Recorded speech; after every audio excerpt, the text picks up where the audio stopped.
Hi guys, and today I'll be playing the Groom of Gallagher Mansion. In a bid to stop the Occult History and Sciences Investigation Club from losing funding, President Taylor Potts and you, the Vice President, have got to find a way to attract new members somehow. And what better way to prove that the club is still has value to the campus board than to prove that ghosts really do exist. Dressed in some exquisite wedding attire and armed with a rose and earpiece, you march right up to the old Gallagher mansion, a site of some grisly murders around the early 1900s to trick a dead man into thinking that you were too abandoned at the altar. Okay, so let's see how this turns out to be.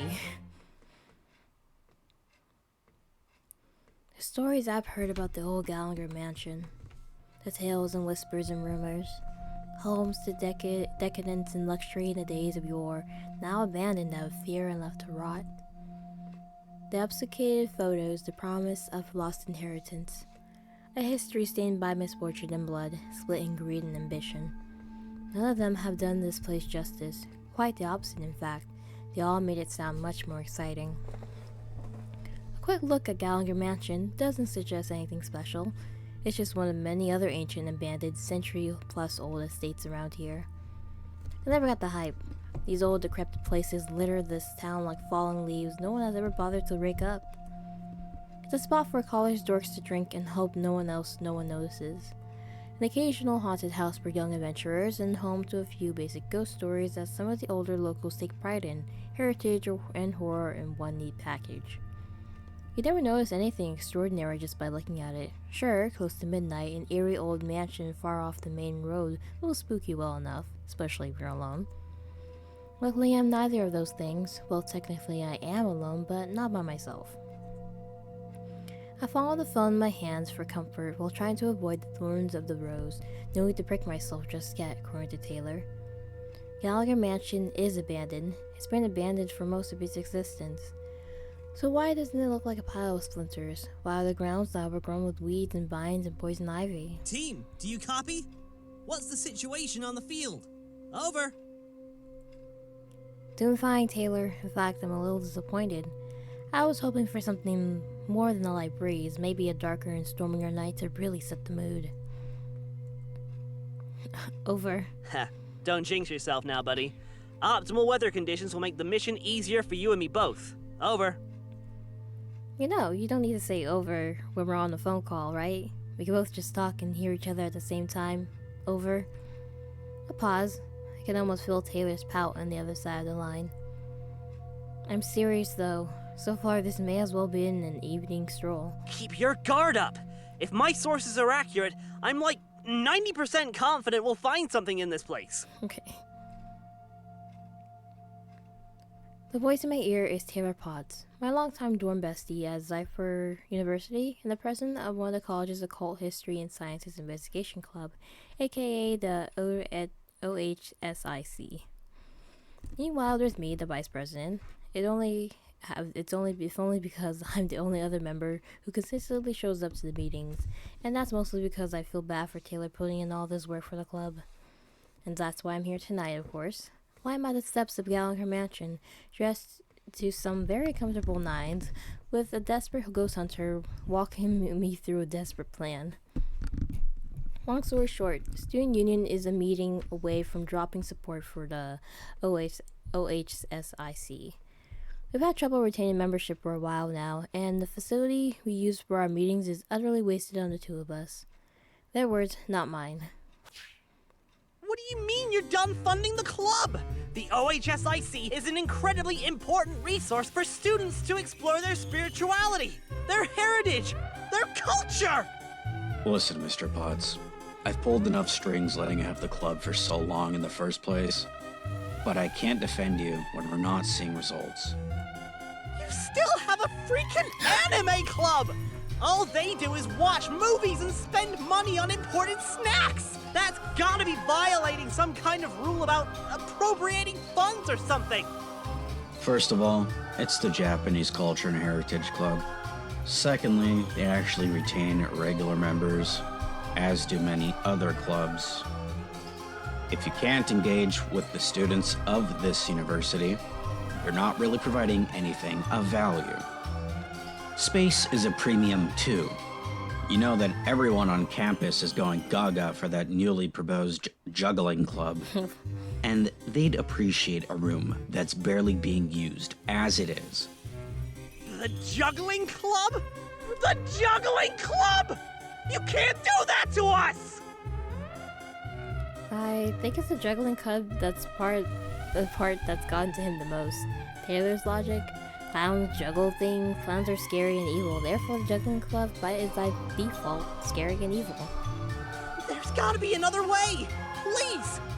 What do you need us to do to save the club? All you need is a few more members. Doesn't matter how you do it, as long as you can show us that the OSICO is still relevant to the student body. OHSIC. Mm-hmm. Yes, that. Okay.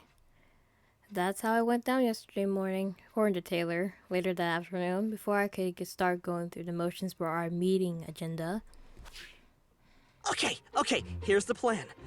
You know that old house way out there on the corner of town? That old Gallagher place where all those deaths and murders happened ages ago? We've never checked it out! We thought it was too boring, too vanilla. But no! Maybe we made a mistake trying to find new things when we've left the biggest stone in town unturned. Okay, but has anything changed about the place since the last time we looked at it? Tomorrow, we're gonna investigate the old dump. I just know there's something we can find in there. It's our last hope. Vice Prez, tonight we're hitting the books. Research like your life depends on it. And by we're investigating, Taylor meant that I go there in person by myself while he provides intel via earpiece back at HQ. HQ is Taylor's car, of course. Maybe we could paint it like Ecto 1 and get a few members that way? Status? You've been a little quiet. Over. Back to the over thing, huh? Well, I'm doing okay, just thinking. Don't get cold feet now, buddy. We need you now more than ever. You've dealt with the paranormal before, and you've rocked their world. Are you worried about your lines? No, I've got the script down alright, though my tuxedo's a little hard to breathe in. I'm about to put my gown. The wedding attire is getting a lot to get used to. Like, the top is a vest and a long coat, while the bottom is a huge frilly skirt, so it's really new to me. I do like it, though. Over. Sorry, no can do. You've got to look the part for when you fall into the cold, dead arms of Elias Gallagher. Over. Understood. I'll look as classically ravishing as possible. Over. As I said that, I quietly adjust my outfit anyway. Taylor can't see me over the earpiece anyway. May as well be comfortable, and maybe even a little disheveled, as befits someone with my sorrowful tale. I'm out the door. How's the rose? Immaculate. Then go for it, buddy. You're about to change our lives. Can I ask you one more question before I start the mission? Shoot. Did, court entertainers or whatever still exist in Victorian times? I don't really know if they did. Or why you're asking me that? I'm just saying, what if Elias Gallagher isn't the only ghost left in this mansion? What if I run into his personal clown? Ghost clown? No! Why would you even suggest such a thing? He really hates clowns. I don't want to think about it. But I could be in danger, unless maybe it was a nice clown who could cook. Quit stalling and start the mission already. Okay. There goes Taylor hammering into the no fun allowed sign. Ah well. Turn my attention back to the facade of the mansion. It really does look too well maintained for an abandoned building. The cool brass handle turns and the door glides open. The first thing I notice is how stale the air tastes inside the manor. The second thing I notice is how cold it is in here, even compared to the light breeze outside. The atmosphere isn't naturally frigid, though not enough to make me bail out to grab a jacket, so as long as I'm quick. This place has certainly seen better days. Hacker voice, I'm in. How's it looking in there, bud? More promising now that I'm inside, perfectly ripe for a haunting, completely with a creepy portrait upstairs. In fact, you probably have an asthma attack with all this dust. Is your sixth sense tingling? I don't know why, but it's super cold in here. As long as I'm in and out of here fast, I don't think I need to worry about it too much. That's reasonable. I think it's time to summon a ghost then. Roger that. At about time, I put that single year of high school theater to good use. Well, here goes nothing. Prick my finger on one of the thorns, scatter a few of the rose petals around, and cue the monologue. I suck in a deep breath as the thorn pricks my index, channeling the pain into a sufficiently hammy performance. Alas, my poor aching heart. I clutch my chest with one hand and raise the other towards the ceiling, choking out a few dramatic sobs before collapsing into a heap. The acoustics in this foyer accentuate the cacophony of echoes. Woe is me, to have been abandoned so coldly at the altar. Why did the love of my life forsake me so? Today was set to be the most joyous day of my mortal existence, and yet all I fear is the pool of despair in my darkest days thus. Oh, woe upon an unfortunate soul as mine.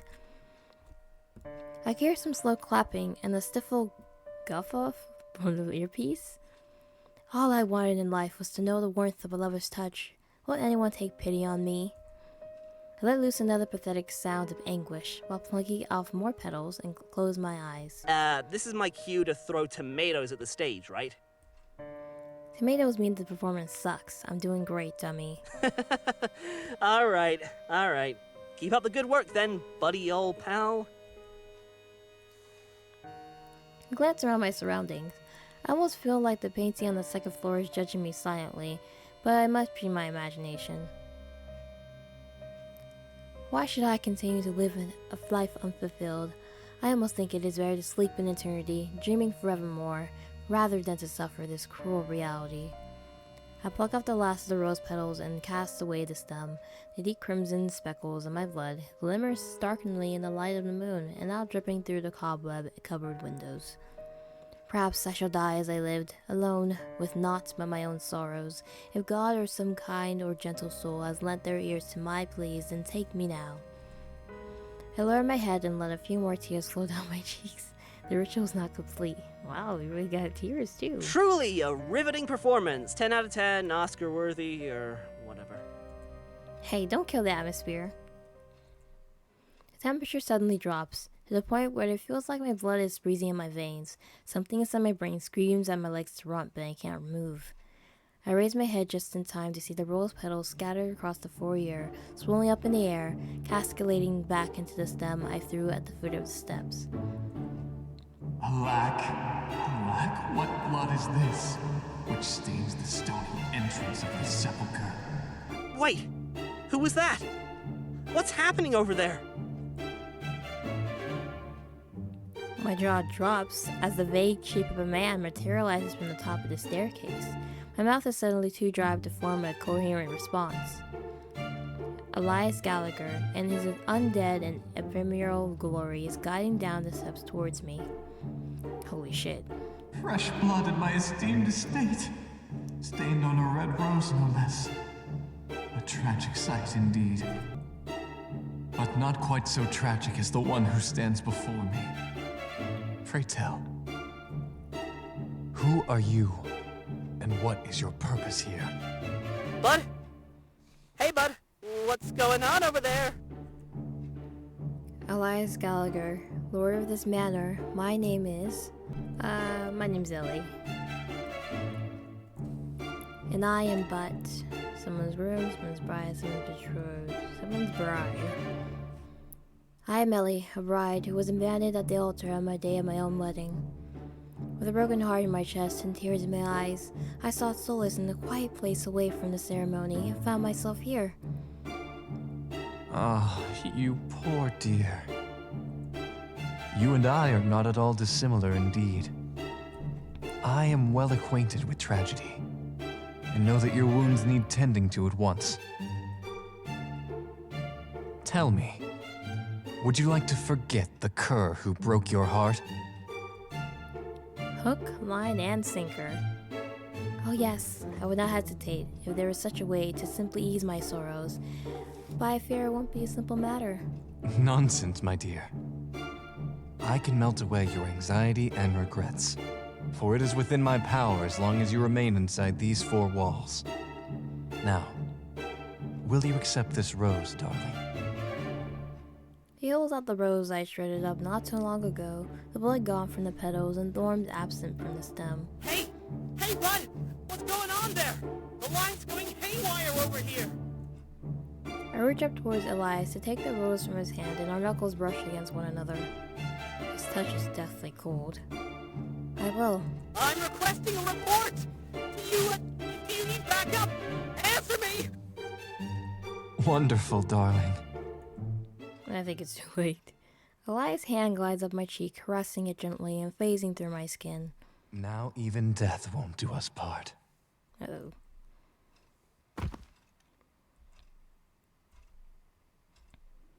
The distant cry of a carnival mystery.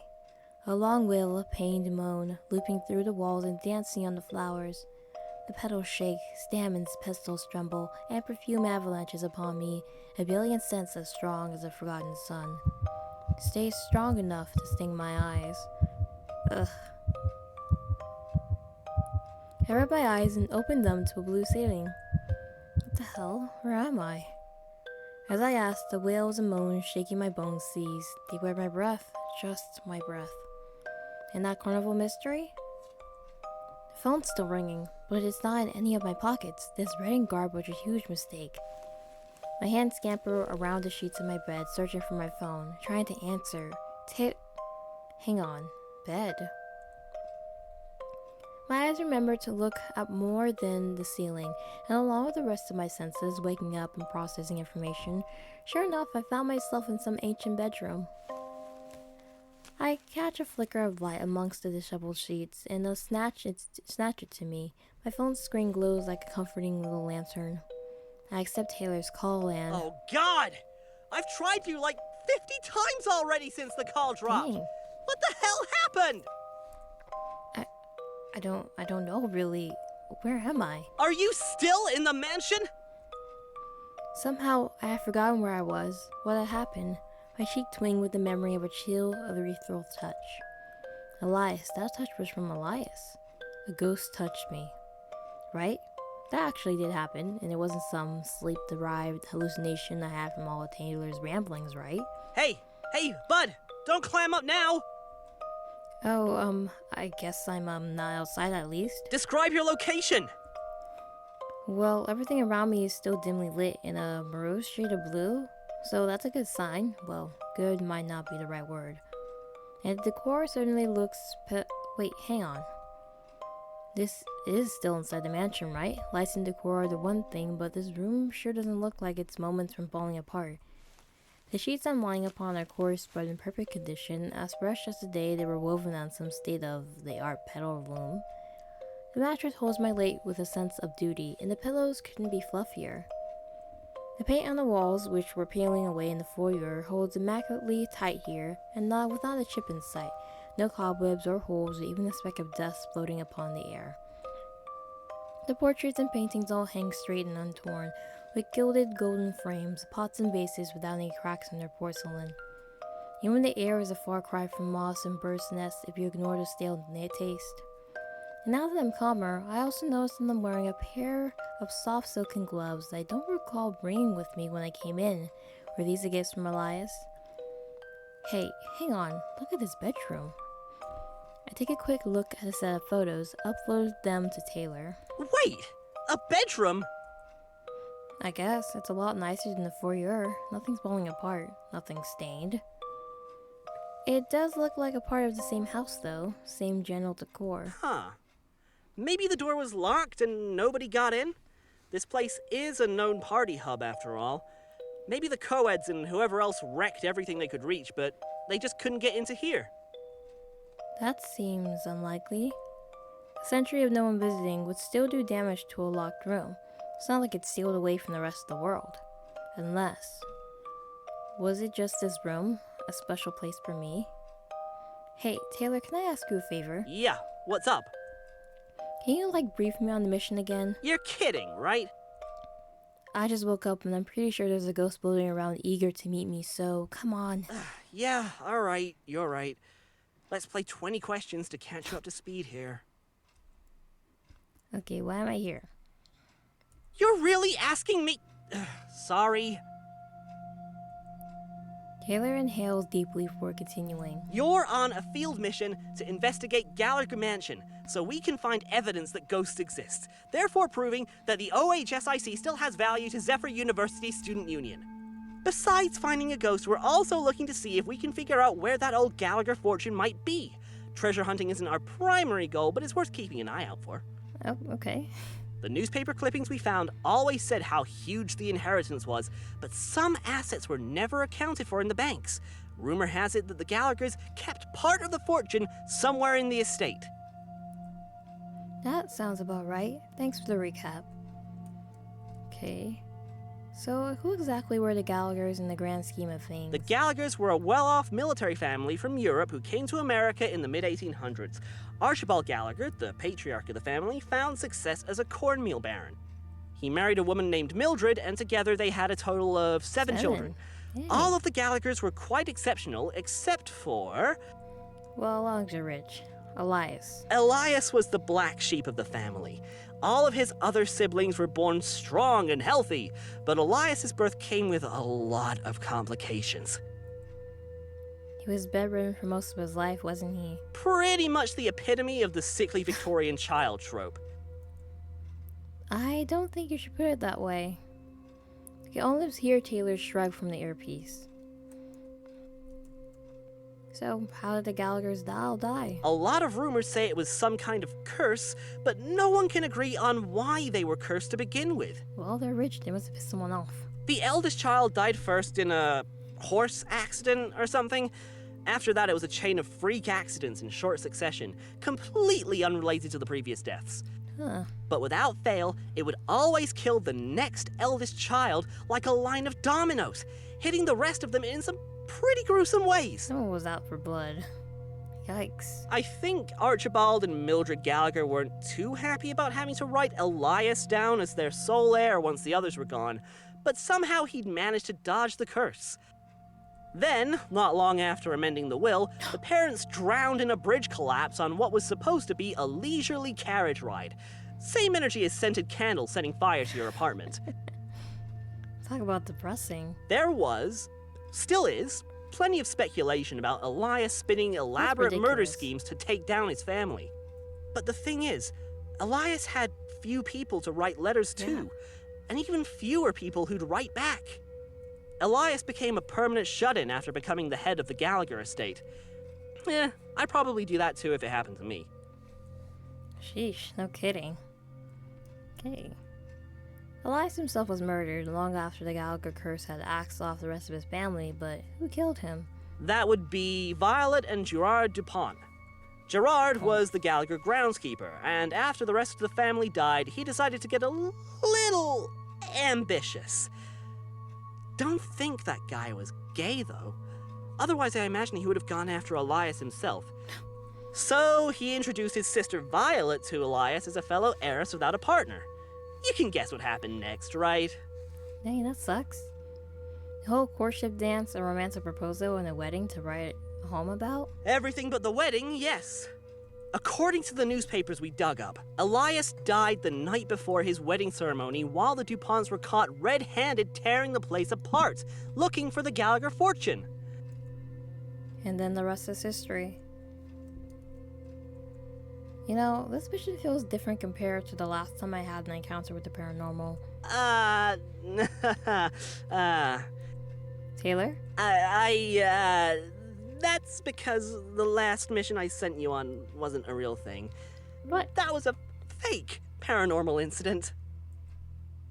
Hey, after we posted your reactions on the internet, we did get some new members. For a little bit, then they left, and it was just you and me again. Taylor lets out a deep sigh in the other end, and that's the end of that. Thanks for catching me up, Taylor. Of course, bud. I glance over around my surroundings again. The door leading out of this room, out to somewhere only Elias could know, beckoned me forward, and I had to know what lay beyond. I think I'm going to explore more. Whoa, whoa, whoa! Hold your horses! Aren't you feeling lightheaded or dizzy or anything? Just a little groggy, why? You know, I've been trying to reach 2 you hours? for 2 hours! Were you even aware you've been gone that long? Maybe you had, like, a concussion or something. I have no idea, but I don't think I had a concussion. That touch, that really did knock me out, huh?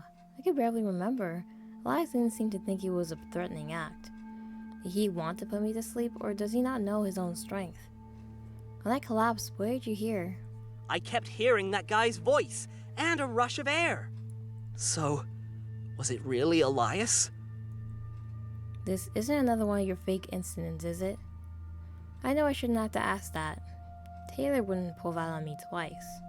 But after everything I've been through tonight, it jumped off my tongue in desperate skepticism. No, of course not. So you really did see the Elias Gallagher? I think I touched him too. Okay, I'm coming in. We have to get you out of there. Wait, hang on, why? This is what we came for though. We don't know what's going on a lot now that Elias is active. Listen, Taylor, you're the one who's the actual ghost fanatic. I can only hang out with you at the OSHA because... OHSIC! Oh, whatever. Look, we finally have your proof that ghosts really exist, and now you're calling a retreat? It's a tactical retreat! I was kinda prepared to find a ghost, but not for you to go MIA for 2 whole hours! I mean, yeah. Okay, he's got a fair point there. I almost feel like a little guilty at how hard he's hyperventilating. Okay, I'm sorry for worrying you. Sorry for worrying you, Taylor. If I had known that I was gonna conk out for 2 hours, I would have tried to avoid that. I'm just really glad you're still here. I don't know what would happen to the OHSIC if I lost you. I'm a little irked that his first priority seems to be the club rather than my... So, oh, my bad. If that ghost had the power to put you to Taylor. sleep, he must be a lot stronger than we anticipated. I don't think he's gonna try to hurt me though. After all, he wants to court me. You two just met! That's rushing into things! That's pretty standard. So much for catching his breath. That was our plan, wasn't it? To trick him into thinking that we're supposed to get married, and well, we succeed. That's a bad idea. Is that the same thing that happened to him that caused his death, though?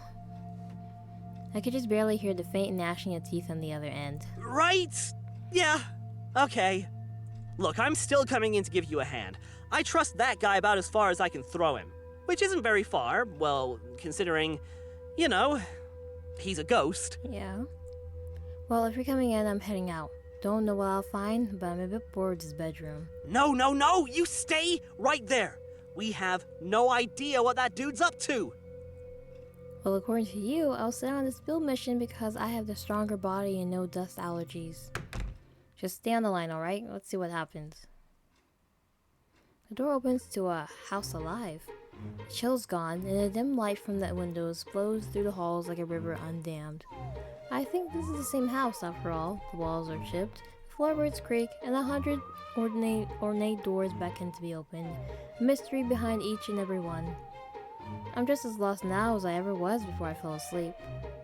I'm out of the bedroom, no signs of Elias or any other ghost for that matter. I think I'm still in the mansion. Ugh. Okay then, I'll stay put for now. But if we're gonna do this, then you need to give me a status report. Okay, so you know how cold I was when I first answered? That's not a problem anymore. The whole manor is... What's one step down from cozy? No response except what might be Taylor biting his lip. Eddie contemplates the situation. I hear another voice. It sounds happy? It's a humming melody unfamiliar to me. All at once, a wistful and joyous and disparate. A harmony of dissonance fills the house, even though they barely outdo a whisper. And despite the echoes crawling like slugs along the walls, I know exactly where the sound originates. I think I know where Elias is. I'm going to trying to find my way back to him. If the house really has returned to its full glory, is it because of Elias? If it's not freezing in there anymore, that has to mean something. I think you've really awakened him. Care to elaborate? Your presence has given him something he hasn't had in forever. I think this house conforms to his spectral energy. You've made him happy. Oh, that's nice. You've satisfied part of his wish for romance, but I want you to be very careful about how that wish gets entirely fulfilled, okay? He's like, yeah, be careful, don't go too far. Okay. I haven't been paying much attention to where I'm going, but my feet have walked on without a second thought. Through twisting halls to another dimly lit room. and to Elias Gallagher. I peek into the study as quietly as I can, sans the creaky door hinges so as to not disturb Elias. I spy him holding a few volumes of an old book collection in his arms as he pursues a crowded shelf. Can't help but notice a content smile resting on his lips. Once satisfied with his haul, Elias floats over to an armchair and sets the book on a nearby accent table, making sure they're in his preferred order. A pot of tea and some snacks wait for him to sit down. Wait, can ghosts even eat or drink? Tabulating the question, I lean forward to get a better look, the door creaking as if unintentionally pushed further open. Oops, that ruined his reading time. He spotted me. Oh, my dearest. Wait there. He hurries over, ghostly tail slicing through the carpet. In a quiet instant, Elias floats before me, chest puffed dramatically. Please, my dear. You mustn't wander around. Things remain out of sorts. Why did he groan? I do my best to ignore Taylor's annoyed groan. But when I heard you humming, my feet began to move on their own accord. Why, you must have summoned me here to grant you company. Sure, the line was cheesy, but I wasn't wholly inaccurate. I was drawn to Elias somehow, by something. And here I thought I had been quiet so as to not disturb your slumber. Sincerest apologies for rousing you from your rest. No need for apologies, my dear, for I had already awoken. Elias cocks his head. And yet, that changes little about the unreadiness of this manor. After all, I have to do all this cleaning myself. Simply look at the state of this study. Oh, it's so far gone from its glory days. Didn't you say it was pristine? I did, and I stand by that. Rheology labs wish they were this clean. Either Elias is a perfectionist beyond compare, or he and I are seeing two different versions of the manor. And yet, I find these rooms quite beautiful. Just wait, and be amazed. I will have to find new staff quite soon. Sadly, they did not stay with me as I left my body behind. Oh, if only they had. Now, don't get too preoccupied with the staff. You have all the time in the world to replace them. On the contrary, arrangements must be made with all haste. Arrangements for what? Our wedding, of course. You're rushing things. Taylor chokes on the spit through the earpiece while I stand there and replay the last sentence in my head.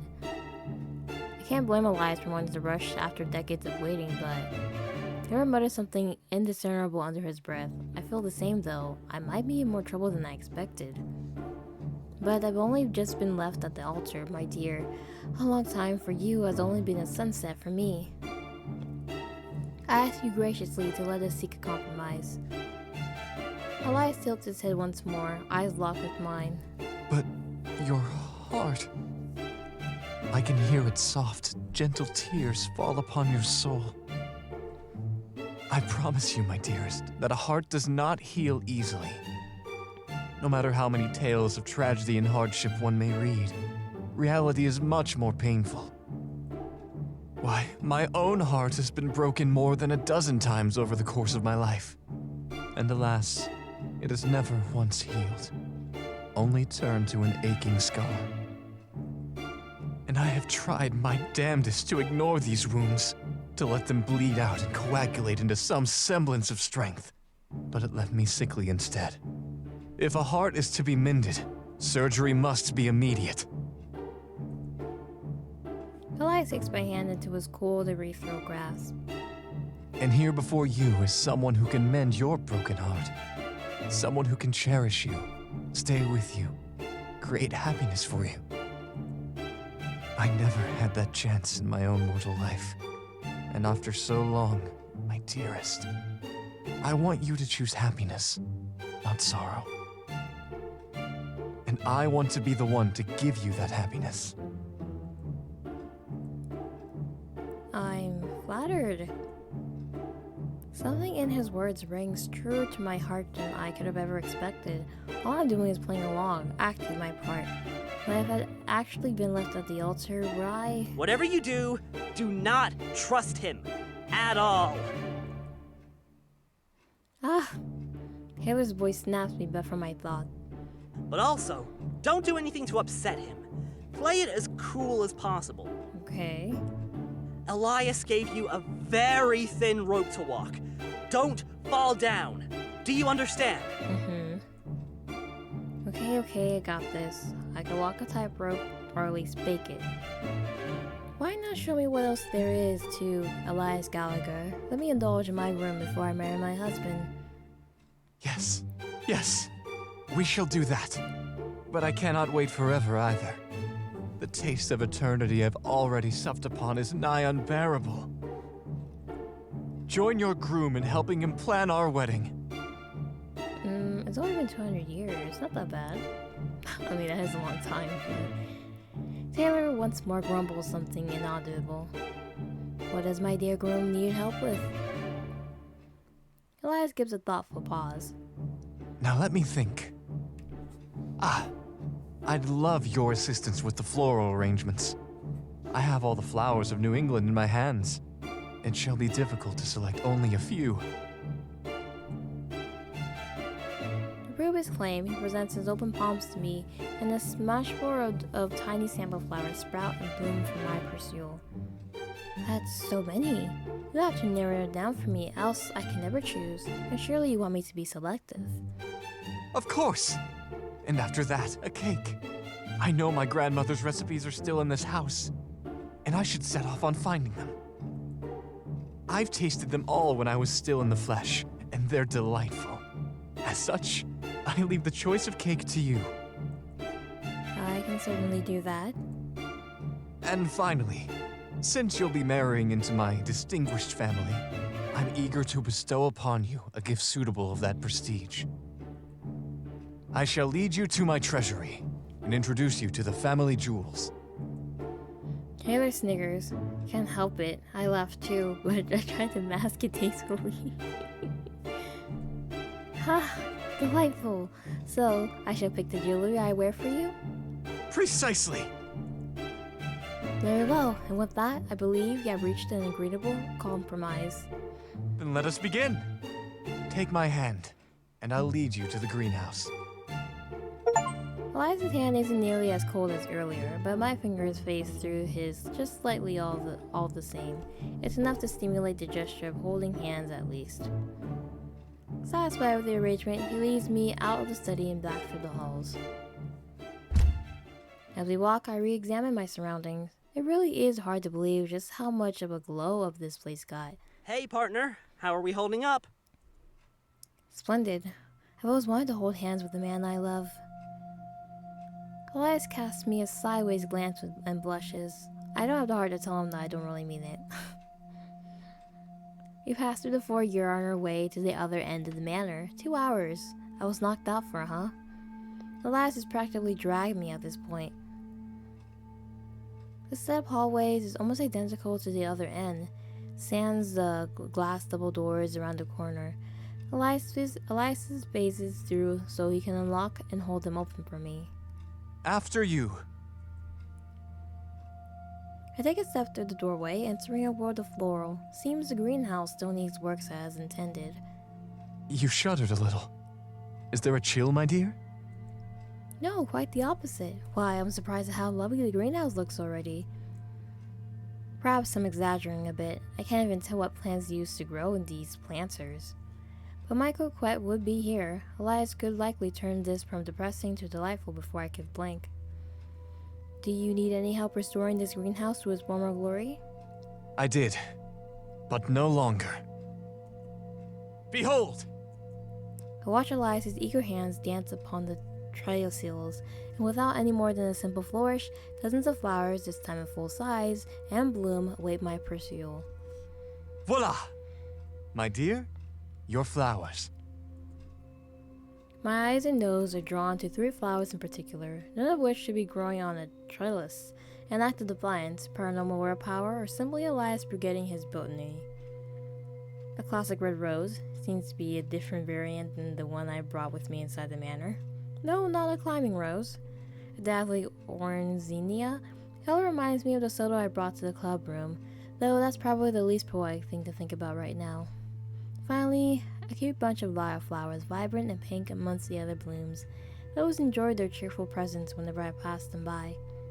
And there's more. Much more if these don't delight you. No, I think one of these shall delight us both. And which will that be, my dear? The rose, the zinnia, the lyre flower. I've never heard of these two flowers. Let's go with the lyre flower. The lyre flowers, they're so delicate. Looking compared to the others, I think they'll make a perfect, understated centerpiece. I see. They may be delicate, but they're passionate. Lyre flowers, also known as bleeding hearts, lady in a bath, or even Venus's car, are flowers representative of a kind soul. They're perfect. And what other perfect petals may we pick for this bouquet? There are many accoutrements to select from. I trust you to choose well. Let me see. My hand gravitated towards a bunch of simple white flowers to go with the lyre flowers, but I ignored Taylor's childish whining over the earpiece. Ah, white poppies. They live in the realm of dreams, and kindness, and consolation. More white roses, something simple and basic. Flowers of purity, reverence, secrecy. My instincts led me to a handful of tiny little purple pinpoints of petals. For an accent, I suppose. The stone crops are tranquil, serene. A cure for a broken heart. Okay. Good choices so far? A frown tingles Elias's lips. Yes. You sound unsure. Not just unsure, but almost on the verge of a panic attack, though that probably isn't a good thing to say to him. They're very familiar choices to me. And perhaps familiar to you. What bouquet did you carry to the altar before? Oh. He looks at me sternly, brows furrowed in concern. Crap! Didn't think he'd actually ask that. Make something up! Truthfully, I could barely recall. They weren't picked by me. I can only remember a haze of blues and pinks through the tears. I'm so sorry. Perhaps that was too much for you at this moment. I feel bad for lying to him. But I do think you are being hasty. The flowers are lovely together, but the lyre flowers are so dominant. A little too passionate. But let me choose one more, as a proper compliment. Please do, and take your time. Nothing will hurt you here. I will make sure of that. Okay. Uh-huh, sure you will. I look over the flowers as slowly as I can, hoping I could find one that Elias won't freak out over. God, who thought picking flowers would be so stressful? I'm honestly just choosing what looks aesthetically pleasing, perhaps something with heavy contrast. Here's something, deep blue and sharp. I think this one will have to do. This flower, if you don't mind. Hey, what's going on? What's going on? Maybe not, dear? I'm getting static again! The hell? You could say no. Violet. Hey, status report! You're cutting out again! Something crashes to the ground and shadows like a meteor striking the mansion, and the spotlight shines in my regretful face. And the sun's out? A sharp rays of light beam through the greenhouse glass, and all I can see is haze. Something's very wrong. Movement and shadow outside a window. Dare I look? I have to. An archway, a gazebo, baking in the blazing sun. A lush garden with the promise of life, sickeningly sweet scents hanging in the air. She brushes past me like I'm not there. Who is she? Who is she? Elias knows, Elias must know. Violet? She walks between the shadows cast by the trees, through the arch, onto the gazebo. And still she's here beside me, even so far away, she's still here. The wind catches her sun hat, while the sun hits a single point on her bosom, reflecting right into my eyes. Violet's gown, Violet's trail, they stretch into a past that refuses to be forgotten. I look for Elias, wonder why I cannot see him, and call his name to the sea of green shrubbery. Garden cannot be asked to care. Violet turns her head towards the interrupter. I see. Oh. Elias crumbles towards the ground. Without thinking, I try to catch him in my arms to keep him from collapsing, well, as much as one can to keep a ghost from collapsing at least. I didn't know I could catch you like that. Nothing remains beside myself, Elias, in the greenhouse. The day is gone, the garden outside is gone, and Violet too is gone. Hey! Hey! Are you there? Taylor's worried voice buzzes in my ear. Everything went static for a minute. Elias, I didn't mean to do anything that would hurt you. No, you didn't. I left the flowers there after all. You chose fairly, and you made a beautiful bouquet. I apologize for worrying you. Elias, go lay down, please. I'll redo the bouquet. I assure you that won't be necessary, but thank you. I should clean this up. We'll clean up together. We work in a tense silence to tidy the greenhouse. I'm worried about Elias, though. I wonder what sort of exhaustion ghosts can feel.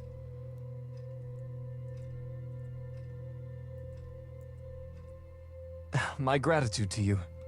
I'm afraid I must take a moment to gather my wits before I look for my grandmother's recipes. Do you want me to accompany you? I'm flattered, but a bit of privacy would be appreciated. Alright. I understand. May I look around the manor while I wait? Elias stares past me, not answering for a moment. You may, so long as you stay on the ground floor. And please, excuse the state of disarray the rooms may be in. He bows and I return the gesture. Not long after, he faces through a wall, leaving me alone in the greenhouse. Okay, you alone? Who was that woman? You heard something? I heard someone whispering through all the static. A woman, I think. Didn't sound like anyone I recognize. I think I met Violet DuPont. Is her spirit there too? It was like a vision, I think. I don't know. Just let me catch my breath. Yeah, take your time. Interesting. Okay, so I'll end the episode here today. So now we are the brides-to-be for Elias Gallagher, and we're just playing along, basically. I don't think he's going to end well. We'll probably have some choices to be with him or leave, but I don't think he'll ever let his leave. Who knows? So I'll see you all in the next episode. Bye!